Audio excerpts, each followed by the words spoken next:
J'ai le grand plaisir d'accueillir Son Excellence, le Cheikh Mujibur Rahman, et je l'invite à venir à la tribune pour s'adresser à l'Assemblée générale. Avec la permission de l'Assemblée générale,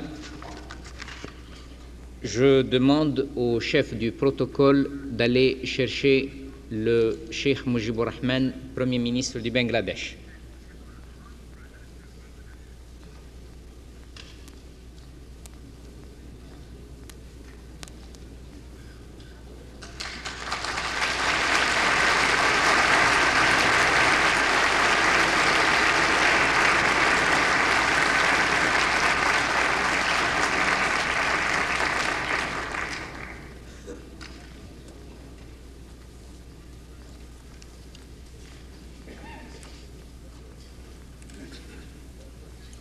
Mr. President,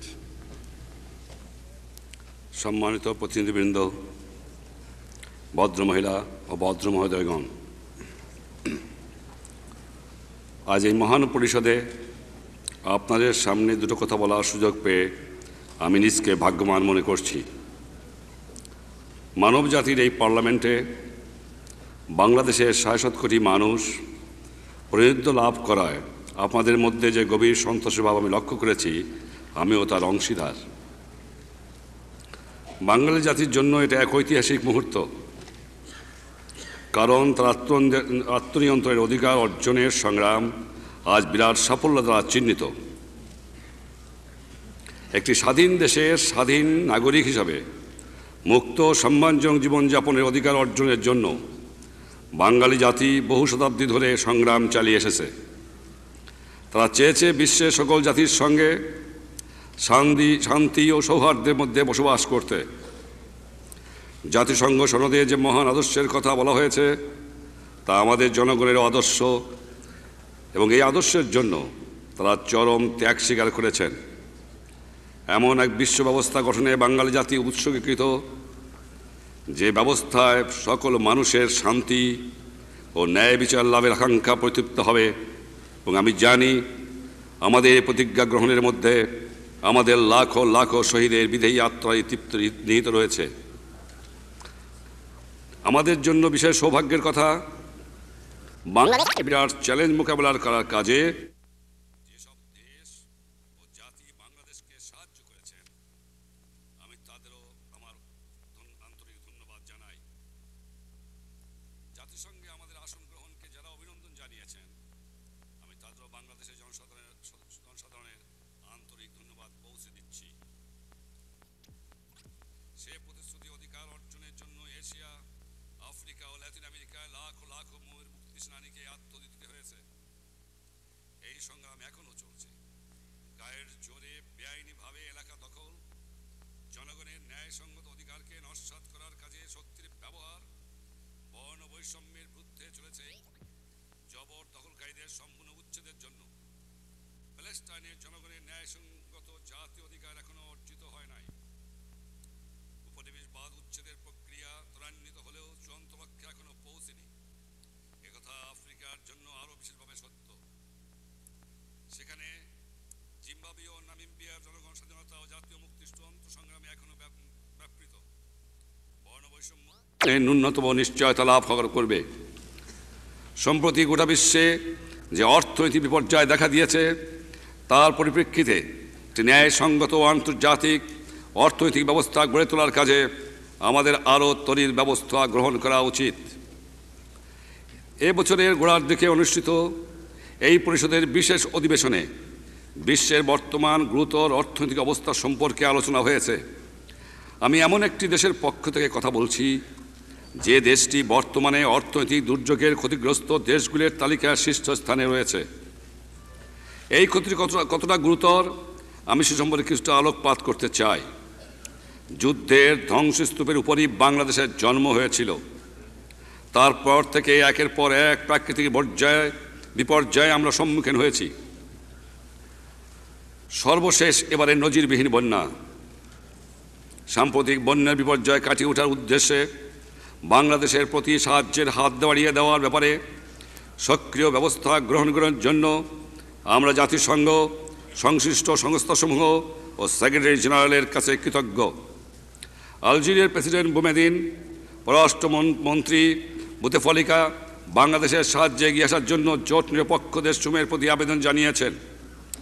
বন্ধু দেশসমূহ মানব কল্যাণ সংস্থাগুলোর কাছ থেকেও এ ব্যাপারে ভালোই সাড়া পাওয়া যাচ্ছে। প্রাকৃতিক পর্যায়ে বাংলাদেশের অর্থনৈতিক অগ্রগতি শুধু প্রতিহত করেনি, দেশে প্রায় দুর্ভিক্ষ অবস্থার সৃষ্টি হয়েছে। একই সময় বিশ্বব্যাপী মুদ্রাস্ফীতির অর্থ আমাদের মতো একটি দেশের জন্য দায় পরিশোধের ক্ষেত্রে $1 কোটি ঘাটতি সৃষ্টি হয়েছে। জনসাধারণের জীবন ধারণের মান নিছক বেঁচে থাকার পর্যায় থেকেও নিচে নেমে গেছে। মাথাপিছু যাদের বার্ষিক আয় $100 কম, তাদের অবস্থা আরও শোচনীয়। বিশ্ব স্বাস্থ্য সংস্থার হিসাব অনুযায়ী বেঁচে থাকার জন্য ন্যূনতম খাদ্য প্রয়োজন, তারও কম খাদ্যকে যারা দিন বেঁচে রয়েছে তা এখন তারা সম্পূর্ণ অনাহারে দিন কাটাচ্ছে। আরও দরিদ্র অভাবী দেশগুলির ভবিষ্যৎ সম্পর্কে যে আভাস দেওয়া হয়েছে তা অত্যন্ত হতাশাজনক। ক্রমাগত মূল্যবৃদ্ধির ফলে খাদ্যের দাম গরিব দেশগুলোর ক্রয় ক্ষমতার বাইরে চলে গেছে। অন্যদিকে ধনী ও উন্নত দেশগুলোই হচ্ছে খাদ্যের মূল রপ্তানিকারক। কৃষি যন্ত্রপাতি ও উপকরণের অসম্ভব দাম বাড়ার ফলে গরিব দেশগুলোর খাদ্য সংসম লাভের চেষ্টাও তেমন সফল হতে পারছে না। বিশ্বব্যাপী মুদ্রাস্ফীতির ফলে উন্নয়নশীল দেশগুলোর উন্নয়ন পরিকল্পনার ব্যয় বহুগুণে বেড়ে গেছে। তাদের নিজেদের সম্পদ কাজে লাগানোর শক্তিও হ্রাস পেয়েছে। ইতিমধ্যেই যেসব দেশ দরিদ্র ব্যাপক বেকার সমস্যায় ভুগছে তারা তাদের অতি নগণ্য উন্নয়ন পরিকল্পনাগুলোকেও কেটে সেটে কলবর ছোট করতে বাধ্য হয়েছে। এই পরিকল্পনাগুলো বাস্তবিত হলে মাত্র 5 থেকে 6% হারে বর্ধিত আয় বৃদ্ধির সম্ভাবনা ছিল। বিশ্বের সকল জাতি ঐক্যবদ্ধভাবে এই পরিস্থিতির মোকাবেলা করতে অগ্রসর না হলে মানুষের দুঃখদশারা এমন বিরাট আকার ধারণ করবে, ইতিহাসে যার তুলনা পাওয়া যাবে না। অবশ্য বর্তমানে অসংখ্য মানুষের পুঞ্জীভূত দুঃখদশার পাশাপাশি মুষ্টিমেয় মানুষ যে অভূতপূর্ব বৈশ্বিক সমৃদ্ধি ও সুখ সুবিধা ভোগ করছে তার তুলনা ইতিহাসে বিরল। এই অবস্থার পরিবর্তন ঘটাতে পারে আমাদের মধ্যে মানবিক ঐক্যবোধ, ভ্রাতৃত্ববোধের পুনর্জাগরণ, পারস্পরিক নির্ভরশীলতার স্বীকৃতি, বর্তমান সমস্যার যুক্তিসঙ্গত সমাধান ঘটাতে সক্ষম। বর্তমান দুর্যোগ এড়াতে হলে অবিলম্বে ঐক্যবদ্ধ প্রচেষ্টা দরকার। বর্তমানের মতো এত বড় চ্যালেঞ্জ মোকাবেলা জাতিসংঘ অতীতে কখনো করেনি। এই চ্যালেঞ্জ হচ্ছে একটা ন্যায়সঙ্গত আন্তর্জাতিক অর্থব্যবস্থা আর সৎ প্রতিবেশী সুলভ সম্পর্ক প্রতিষ্ঠার চেষ্টা চালিয়ে যাবে।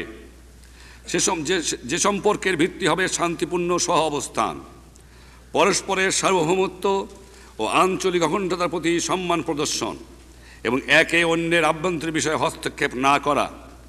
বিশ্বের এই এলাকায় এবং সর্বত্র শান্তি প্রতিষ্ঠা ও অক্ষুণ্ণ রাখার প্রতি প্রচেষ্টায় আমাদের সমর্থন অব্যাহত থাকবে। বাংলাদেশের সাম্প্রতিক সর্বনাশা বন্যায় ক্ষতিগ্রস্ত লোকদের সাহায্যের জন্য প্রয়োজনীয় ত্রাণ সামগ্রী আহরণের কাজে জাতিসংঘ যে প্রচেষ্টা চালাচ্ছে এর জন্য আমরা কৃতজ্ঞ। প্রাকৃতিক দুর্যোগের কবলে পড়ে যেসব দেশ বারবার ক্ষতিগ্রস্ত হয়, বাংলাদেশ তাদের অন্যতম। তাই প্রাকৃতিক দুর্যোগ থেকে উদ্ভূত পরিস্থিতির মোকাবেলায় বিশ্ব সমাজে দ্রুত এগিয়ে আসার উপযোগী একটি নিয়মিত প্রাতিষ্ঠানিক ব্যবস্থা গঠনে বাংলাদেশের বিশেষ স্বার্থ নিহিত রয়েছে। অবশ্য সূচনা হিসাবে এই ধরনের একটি ব্যবস্থা ইতিমধ্যেই রয়েছে। এই ব্যবস্থা হল জাতিসংঘের বিপর্যয় ত্রাণ সমন্বয়কারীর অফিস স্থাপন। এই সংস্থাটি যাতে কার্যকরভাবে তার ভূমিকা পালন করতে পারে সেজন্য সংস্থাটি শক্তিশালী করে তোলা একান্ত দরকার। জাতিসংঘের সদস্য দেশগুলোর এ ব্যাপারে বিশেষ দায়িত্ব রয়েছে। প্রিয় প্রেসিডেন্ট, সর্বশেষে আমি মানবের অসাধ্য সাধন ও দুরূহ বাধা অতিক্রমের অদম্য